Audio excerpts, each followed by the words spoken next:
Quand vous commencez à faire des choses assez complexes avec vos documents dans Photoshop, ce qui est pas mal à un moment donné, c'est de ranger un petit peu les choses. Et pour ça, dans la fenêtre de calque, et même dans les options de calque que vous pouvez retrouver dans les menus, il existe des choses. Là, par exemple, ce qui pourrait être intéressant, c'est de distinguer les éléments qui vont être les éléments graphiques majeurs, comme l'image principale et sa colorisation, du logo et du texte. Pour ça, si vous allez à l'intérieur des options de calque, mais vous les retrouverez aussi ici à l'intérieur de calque, donc si je viens dans le menu hamburger qui est ici, parce que pour moi, c'est globalement en fait la zone dans laquelle je vais le plus souvent chercher les options, si je descends ici, à un moment donné, en fait, j'ai la possibilité de créer ce que l'on appelle des groupes. Et les groupes, c'est extrêmement pratique, parce que ça va vous permettre déjà de ranger les choses, pour les gens qui sont un petit peu psychopathes avec ça comme moi, mais aussi, surtout, lorsque vous avez besoin d'intervenir sur plusieurs calques en même temps, ça peut vous offrir des options supplémentaires. Plusieurs manières de créer le groupe, soit vous cliquez sur Nouveau groupe, soit vous cliquez sur Nouveau groupe d'après les calques, mais ça c'est plutôt l'action que vous réaliseriez si vous sélectionniez déjà plusieurs éléments de calque. D'ailleurs, on va plutôt choisir cette option-là et regardez, je vais venir sélectionner le calque orange, je vais venir ici jusqu'au calque de skate. Alors attention, deux manières de sélectionner plusieurs calques. Si vous appuyez sur CTRL, ça peut vous permettre d'aller sélectionner plusieurs calques, mais dans des positions pas forcément proches les unes des autres. Alors que si vous voulez sélectionner l'ensemble des calques qui vont se trouver entre cet élément-là et cet élément-là, privilégiez plutôt Shift, et donc la touche qui est au-dessus de CTRL, regardez, j'appuie sur Shift, je maintiens le Shift et je clique gauche, et là regardez, ça m'a permis de tout sélectionner.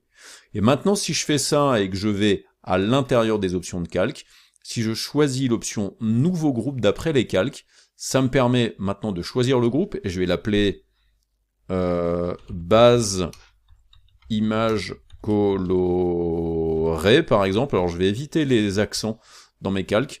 Si je fais OK maintenant, regardez ce qui se passe, il m'a permis d'avoir maintenant un groupe qui du coup me permet, alors je vais redouble-cliquer sur le nom du calque, parce que je ne l'ai pas mis correctement, regardez, maintenant j'ai un groupe, en plus de ça, bah du coup ça prend vraiment très peu de place, et si j'ai besoin d'avoir accès à mes calques, j'ai juste besoin de cliquer sur cette petite flèche, qui me permet de voir tous les éléments qui sont à l'intérieur de mon groupe. Et ça c'est extrêmement pratique, parce que par exemple, regardez, si je prends l'outil de sélection, si je sélectionne le groupe, je peux déplacer la totalité de mon groupe en un coup, et ça c'est extrêmement pratique. Je vais faire un petit CTRL Z pour revenir à ma base. Si à tout moment vous avez besoin de mettre des éléments à l'intérieur de ce groupe, c'est très simple. Regardez, par exemple, si je veux mettre mon logo de skate à l'intérieur du groupe, il me suffit de le sélectionner, je fais un cliquer, je le glisse, et regardez en fait quelle est la différence entre cliquer, glisser, regardez si je le mets là, bah là il se met en dessous du groupe. Par contre, si je clique et j'ai cette surbrillance qui m'englobe le calque de groupe, si je relâche, maintenant tout le monde est à l'intérieur. Si j'ouvre, ici, je vois bien maintenant mon calque à l'intérieur de ce groupe-là. Pour le sortir, c'est très simple. Je clique, je maintiens cliquer, je le sors du groupe et là, il est en dehors. Et là, d'ailleurs, vous voyez qu'en termes d'affichage, regardez quelle est la position de la vignette du calque quand il est dans le groupe et quand il n'est pas dans le groupe. Il est légèrement décalé sur le côté.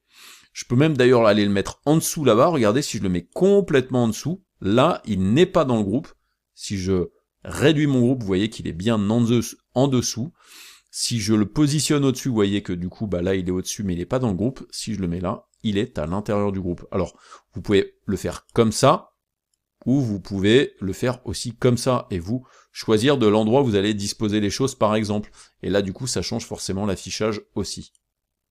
Donc là je vais plutôt moi le laisser en dehors. Ensuite, si vous voulez supprimer un groupe, attention, donc là si je sélectionne le groupe et que je viens cliquer sur la poubelle, il me demande, et heureusement qu'il me le demande, il me demande si je veux supprimer le groupe et son contenu, ou uniquement le groupe. Donc si je fais supprimer le groupe et son contenu, eh bien ça supprime tout. Je vais faire un petit CTRL Z pour revenir en arrière, je reclique sur la poubelle, par contre si je lui dis supprime le groupe, il me supprime le groupe, mais par contre il me garde les calques. Je vais faire juste un CTRL Z pour quand même garder ce groupe-là qui était quand même assez pratique. Donc les groupes de calque, c'est vraiment extrêmement pratique. Concernant les groupes encore, si je vais dans les options de groupe, donc là ici j'ai nouveau groupe d'après les calques, j'ai réduire tous les groupes, donc ça permet assez rapidement de fermer tous les groupes si j'en ai plusieurs. Regardez par exemple, si je sélectionne ces deux éléments-là et que je décide de faire un groupe, alors je peux aussi faire un clic droit, ce qui peut me permettre par exemple de décider de faire un groupe d'après ces calques-là. Donc en clic droit, il y a des options spécifiques pour les groupes, donc je peux faire ça, et là ce groupe je l'appelle texte par exemple, même s'il y en a un, je vais l'appeler texte et logo, je fais OK. Donc là, par exemple, si je développe tous les groupes comme ça, si maintenant je viens là-dedans, je peux venir ici et lui dire de réduire tous les groupes. Si je reviens là-dedans, vous voyez que je n'ai pas, par exemple, l'option faire une expansion de tous les groupes. Donc c'est une option qui peut être pratique, effectivement, surtout quand vous avez ouvert 50 trucs et que vous avez l'ensemble de vos groupes. Gros avantage aussi des groupes, c'est que ces groupes-là, si vous avez besoin de changer l'ordre, c'est comme avec un calque. Si je mets mon groupe de texte et logo en dessous de images colorées, forcément on ne les voit plus apparaître. Si je les mets au-dessus, forcément on les voit apparaître. Donc pensez à ces groupes-là, ça va vraiment vous permettre d'avoir quelque chose de très organisé et qui sera très pratique dans certaines manipulations.